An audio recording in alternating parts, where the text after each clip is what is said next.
Hey, everybody. Happy Monday. I have to think what day it was, but it's Monday. Monday is, I have a love-hate relationship with Monday. I love Mondays because I'm like, it's a fresh start to the week. I also put a ton of pressure on myself to get a bunch done on a Monday.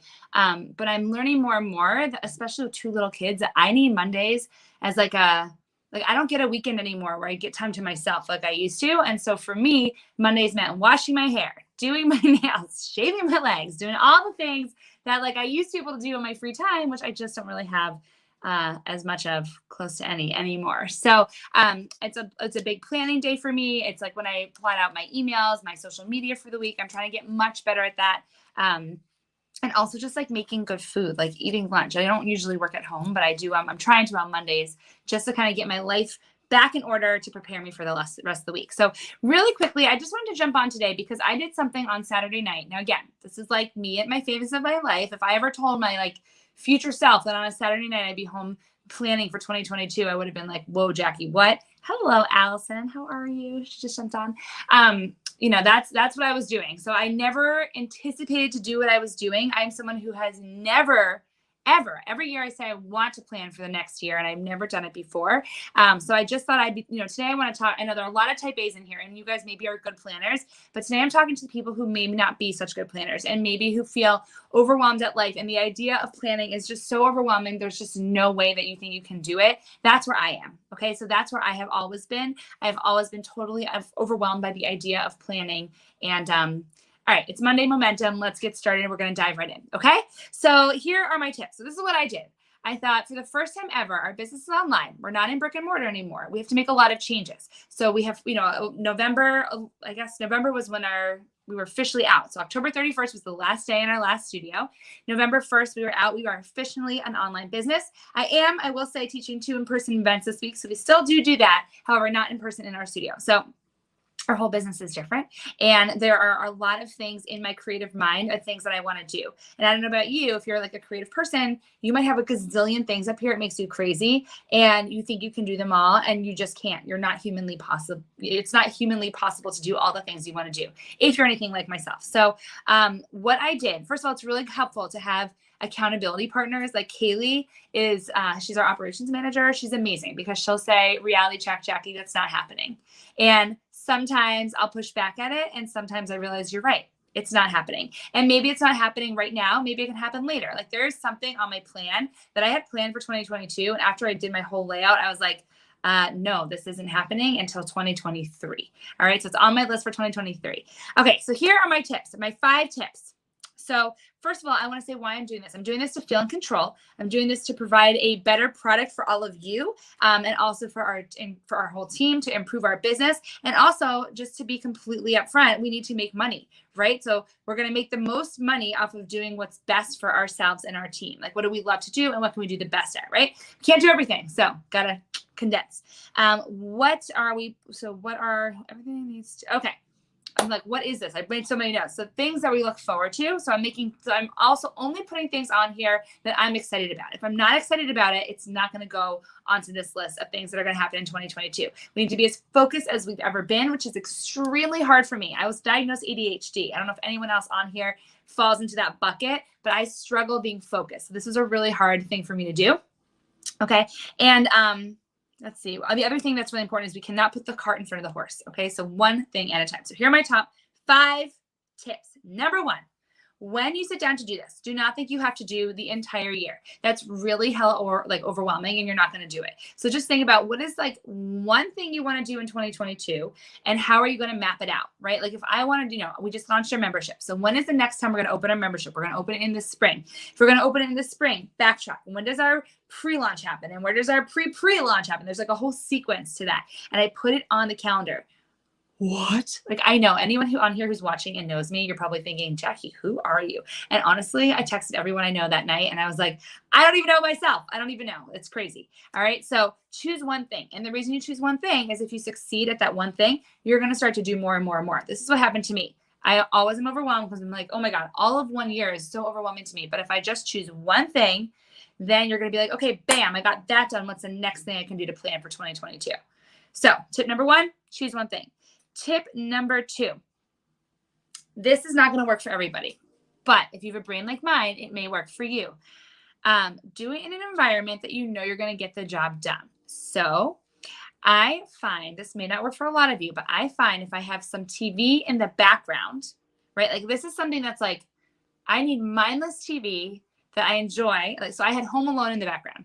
I've seen Home Alone a gazillion times. I wanted to feel like the Christmas holiday spirit. So I put Home Alone on in the background, not paying attention to it. But it was still fun. My husband was next to me. He was doing his thing. We were all together. It wasn't like I was like up in a room, and I just started to it just started to flow.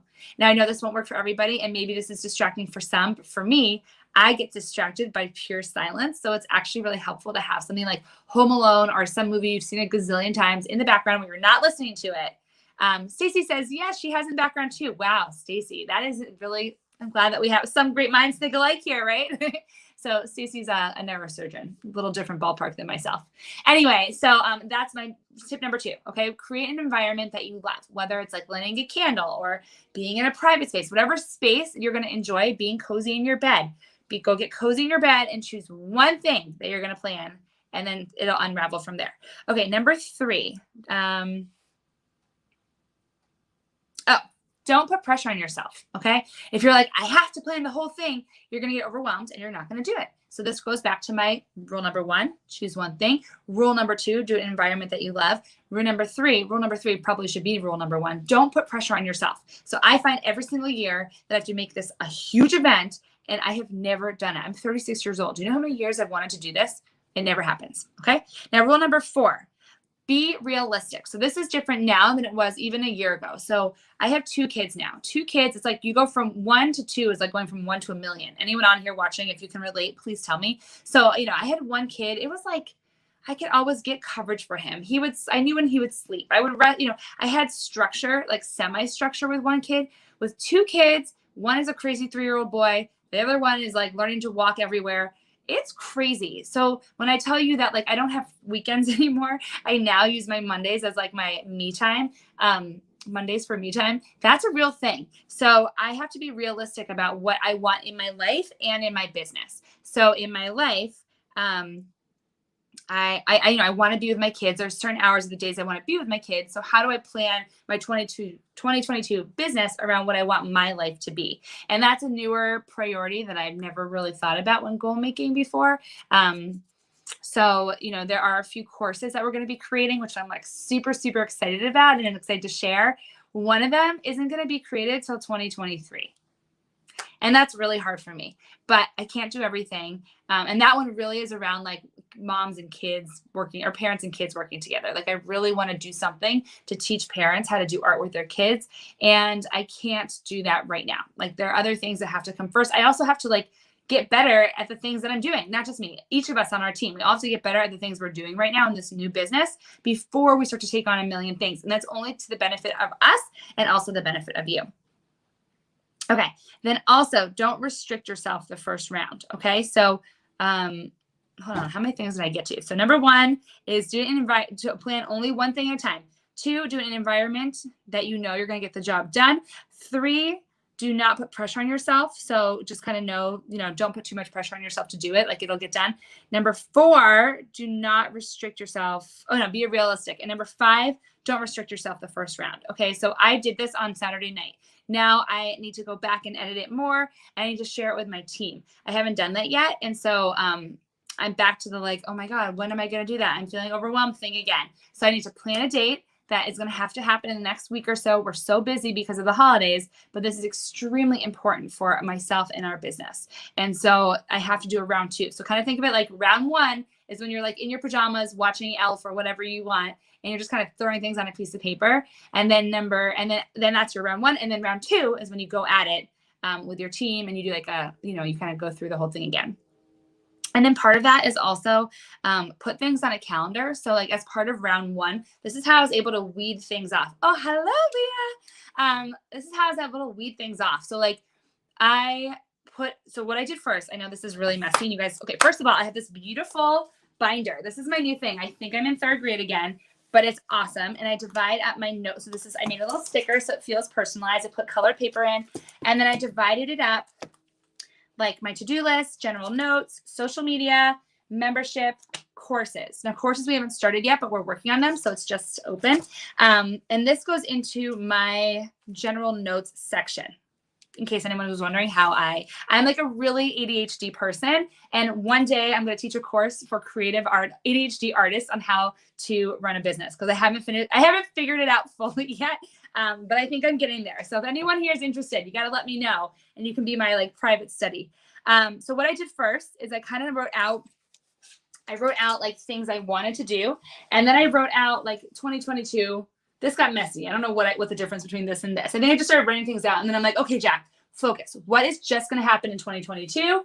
And then I laid it out, like, what are my course ideas? And then like I had, the courses are a newer thing for me. And then I started writing out all the months. So like January is coming up. Nothing's getting launched in January. It's too late for that. And then, Leah, we have to talk more. So, okay, we're talking about ADHD over here, and I need to focus. So January's out of the picture, right? So what is happening in February? So February, something's happening. I can't tell you. It's a secret. So what I did is I went February, March, April, May, June, July, August, September, October, November, December. I mapped out through next year. Who am I? I don't know. But then I did all the things I want to launch. So like we are going to launch our membership. We launch in the spring and we launch in the fall. And I'm not exactly, and then we're going to have like a flash sale somewhere in between. And then we have our new courses, and we have our fall. We have a few different things, right? So when do the events happen? And then what leads up to those events? And by putting it out, I'm so visual. By putting this on a calendar, it blew my mind. So I do that in Asana. I use Asana as my planning. So I need to handwrite everything. I need to handwrite everything. And then in Asana, I made a calendar, and I started to like move things around. And that's when I was like, whoa, reality check, Jackie. There's something on there that it's not going to make a lot of money right now. You haven't thought it through. You need to get better at all these other things first. Just put that to the side. You can always come back to it later. So, okay. That is my Monday momentum for you. I hope you liked it. Leah, I think you and I might be on the same page. I think you have little kids too, if I'm not mistaken. And we can talk more about ADHD. But that's where this is all going one day. One day I'm going to teach ADHD people how to run a business, because I am working on that right now, and I have a coach helping me out. So Jenny, I hope you found that helpful. Jenny has 2 little kids. So this planning can be applied towards anything. It's not just art. This is like house, if you're a stay-at-home mom. This is like, how are you going to do, what are you going to do how are you going to organize your life a little bit more? So for me also, I don't have childcare for the next week. So I made that top of my priority today to figure out who's going to watch my kids over the next week so that I can work. I've never done something like that before. So, all right. Speaking of time management, I got to go pick up my children from daycare. I have them until I teach my classes tonight. So this is a really important time of the day. I prioritize for myself. I pick them up from school. I'm with them through bedtime. Well, because of the holiday season, we're doing a lot of night classes. So I'm not with them totally through bedtime tonight, but I am going to go pick them up, spend the afternoon with them, and then get back to work probably through 1 o'clock in the morning, because that's when I work best. Anyone else relate to that? Let me know. Hi, Elizabeth. Great to see you on here. All right. Happy Monday momentum. Until next Monday. This is a new thing I'm doing. I have to hold myself accountable every single Monday. That's it. I'll see you then. All right. Bye, everybody. Have a great rest of your day.